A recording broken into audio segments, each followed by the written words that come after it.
This is the ultimate guide to customizing your 4x4 part 2, and today we're talking all about the tires. If you haven't seen the first video where we go over the suspension and the overall goal of your four-wheel drive vehicle, you probably might want to watch that video. I'll have it linked down below or in the playlist if that's something you're interested in seeing. But in today's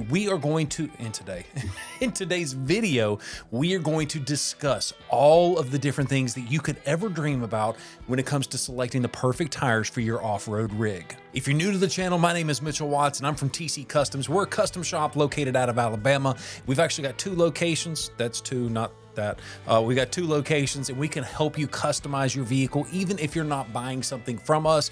We just want to be out there to help as many people so that way everybody can enjoy off-roading in their rig. So the first thing I always get questioned is, what's the biggest tire I can fit with a leveling kit? Or what's the big... That's the main question. So what's the biggest tire I can fit? If that is you, my recommendation is to go off of what the recommendation for the leveling kit or the lift kit is recommending to you. So for instance, let's say that you're interested in, I don't know, a Ready Lift leveling kit. Well, on that part number, there's going to be a tab over there that says fitment details. And if you click on that tab, it'll tell you all the details that you'll possibly need. It says, hey, if you're gonna run this factory offset with this leveling kit, then you can expect to fit this size tire. Or if you have this type of a wheel, you can fit up to this size tire. My high recommendation to you is to stick with those recommendations because they've tested it, they've ensured that it fits, and it's going to ensure that you're not going to have any issues without having to do a crazy level of cutting at a later date and time. So make sure that you stay with those if you're concerned about that kind of stuff. Now, if you're like me, living on the edge and don't mind getting the Sawzall out to make sure those tires fit, have at it. That's going to be a different situation. What I'd recommend there is just do your due diligence on some of the forums and on some of the websites that are out there that can help you with those fitment. So the other thing that you might want to consider though is sometimes those recommendations are based on something that is when you're driving around town. It may not have been tested fully while completely flexing the vehicle out. So if you're going with like a Bronco and you're going with some kind of crazy suspension system that's going to be allowing you to articulate the suspension even more, like for instance, my old Bronco Badlands, I actually added the FabTech coilover lift, and what I found is from the factory, it didn't flex nearly as much as it did when I added that FabTech lift kit to it. So just kind of take that into factor that if you're going to be pushing the limits on the size of the tire as well as pushing the limits off-road, just know that you're going to need to do a couple of shakedown runs to make sure that that tire is clearing the vehicle completely. Another question I get asked all the time is, do I need mud terrains? Do I need all terrains? Do I need hybrid tires? Do I need this kind of tire? Do I need that kind of tire? There's a lot of different tires out there, and my best recommendation is to do your research. I typically believe that when it comes to customizing your vehicle, it's very important that you spend the money where you need it the most. And if you've watched our other video, you know that I believe in spending good money on a suspension system if you're going to be pushing the vehicle. But more importantly than that, the tires are the only thing that is keeping you connected to the road and keeping you from sliding off. So I would argue that the tires are even more so important than the suspension itself. So the question is, how do you decide what tire is best for you? First thing you have to do is understand what you're going to be using the tire for. So if you live in Alabama like we do, you're not going to have to be dealing with a 3-peak mountain rated tire nearly as much as if you live in Colorado or somewhere crazy where there's a lot of snow and ice on the roads on a constant basis.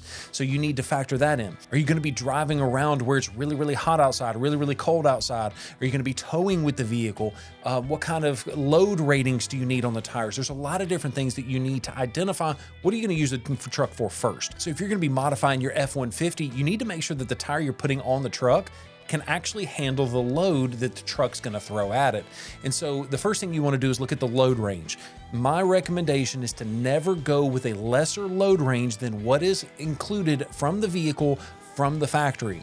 So if you have a load range E tire for like a Super Duty or something, or an F, you don't want to go back to a C or a D because the tire's not going to be able to handle the weight that the truck can throw at it. You always want to have at least the same or higher of a load rating that came with the vehicle from the factory. And if you don't know, on the inside of your door jamb, every vehicle has got a sticker that tells you the tire that came from the vehicle from the factory. So if you bought it used, you don't know what it came with, that should give you a clear indication indication of what you should be putting on your vehicle as far as the load rating is concerned. The other thing you need to identify is what is going to be the timing on the road versus off-road, because at the end of the day, not all tires are created equal. You know, you have these all-season tires, which are great for the road, but they're terrible for off-road, or they can be terrible for off-road.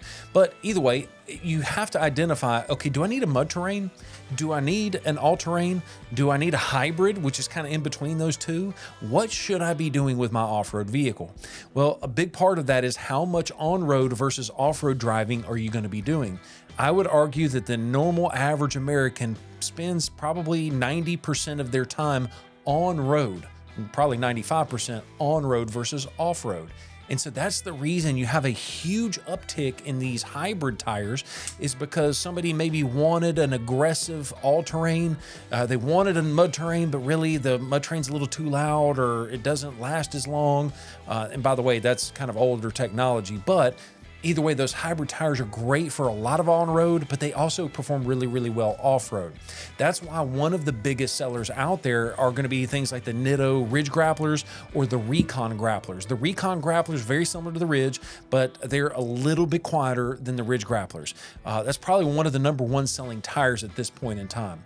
But if you say, you know what, I want the maximum capability off-road and I don't really care about anything, you might want to step up to a Nitto Trail Grappler, or you might want to step up to, something that's like a BFG KM3 or something like that. Those mud terrains are great for that ultra performance oriented tire, but you are going to be sacrificing on road a little bit with a little bit roaring in the tires. And if you don't know, the reason those tires roar can be a couple of different reasons. One of the most is going to be the gap between the different tread blocks. Having thick tread blocks and having thick spaces between those tread blocks. That is one of the reasons those tires make roaring sounds when they're riding down the interstate. That's one of the reasons I like the Trail Grapplers, and really all of these newer mud terrains.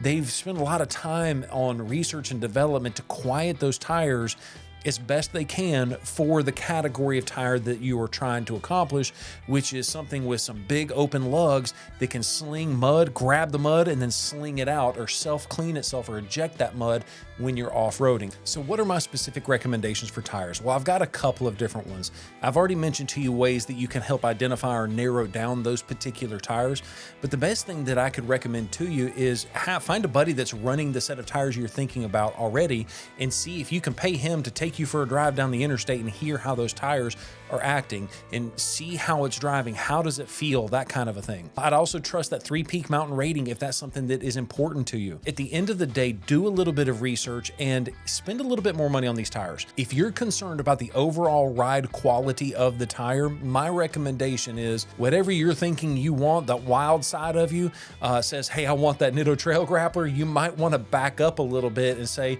you know what, maybe I should go with the Ridge Grappler. Or if you're thinking, hey, the Ridge Grappler is maybe a little too loud for me, I don't quite know, step it down and go to that Recon Grappler, because if you take that one step quieter, you're going to be happier in the long run. But at the end of the day, the tire is one of the most important things you can do to ensure a good quality ride on and off-road for your rig. If you want to see the details of what suspension systems you should go with, I want you to click on that link right there. Thank you so much for watching this video, and have a great day.